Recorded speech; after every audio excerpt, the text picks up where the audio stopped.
கர்த்தரும் அருமை இரட்சகருமாயிருக்கிற இயேசு கிறிஸ்துவின் ஈடு இணையில்லா நாமத்தில் உங்கள் யாவருக்கும் என் அன்பின் வாழ்த்துக்களையும் ஸ்தோத்திரங்களையும் இந்த நல்ல நாளின் கால வேளையிலே நான் தெரிவித்துக் கொள்கிறேன்.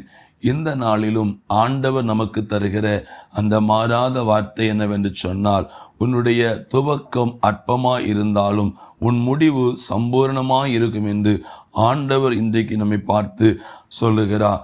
எனக்கு அருமையான கர்த்தருடைய பிள்ளையே, உன்னுடைய வாழ்க்கையினுடைய ஆரம்பம் அற்பமாய் இருக்கலாம். உன் படிப்பின் காரியம், உன் தொழில் வியாபாரத்தினுடைய காரியம், உங்கள் ஊழியத்தின் காரியம், நீங்கள் செய்கிறதான அந்த காரியத்தினுடைய ஆரம்பம் அல்லது அதனுடைய துவக்கம் உங்களுடைய பார்வையிலே அல்லது மற்றவங்க பார்வையிலே அது அற்பமாய் இருக்கலாம், உண்மை.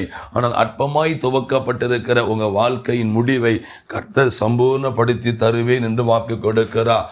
அற்பமாய் ஆரம்பிக்கப்பட்ட யோசேப்பின் வாழ்க்கை, குழிக்குள் தள்ளப்பட்டான், அடிமை விற்கப்பட்டான், சிறைச்சாலைக்குள் அவன் போடப்பட்டான். ஆனால் இந்த யோசேப்பினுடைய முடிவு எப்படி இருந்துச்சு?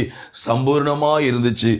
யார் இந்த யோசேப்பை அற்பமாய் எண்ணி பேசி வேதனைப்படுத்தி இவனை கொலை செய்ய வேண்டும் என்று எத்தனித்தார்களோ அந்த அண்ணன்மார்கள் இந்த யோசேப்பின் காலில் வந்து விழத்தக்கதாய் கர்த்தர் சம்பூர்ணப்படுத்தினார். இன்றைக்கு இந்த வார்த்தையை கேட்டுக்கொண்டிருக்கிற எனக்கு அருமையானவர்களே, உங்களை யாரெல்லாம் அற்பமாய் எண்ணி பேசி நடத்தினார்களோ அவர்களுக்கு முன்பதாக கர்த்தர் உங்களை சம்பூர்ணப்படுத்த போகிறார். அவர் மிகுதியாய் உங்களை ஆசீர்வதித்து நீங்கள் மற்றவர்களுக்கு ஆசீர்வாதமாய் இருக்கும்படி உங்கள் வாழ்க்கையை கர்த்தர் உயர்த்த போகிறார். ஆகவே அற்பமான ஆரம்பத்தை யார் அசட்டை பண்ண முடியும்?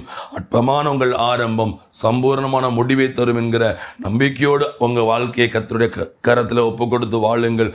நிச்சயமாய் கர்த்தர் சம்பூர்ணப்படுத்தி நம்மை ஆசீர்வதிப்பாராக. ஆமென்.